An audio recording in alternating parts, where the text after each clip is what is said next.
Alam niyo ba na tungkol kay VP Sara itong protest rally na ito, sabi ng isa, hindi po.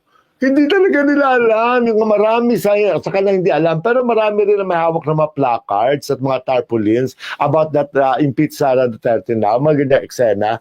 Pero meron pa rin talaga na hindi talaga nila alam.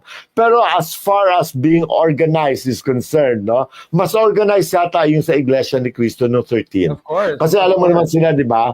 Malakas ang malakas ang bulong kasi ng tagapamahala nila. Pag sinabi na pumunta kayo, talagang sila ay pumupunta. Nagsusupport talaga sila sa yung kanilang kongregasyon. Unlike dito sa atin kasi it's free-flowing.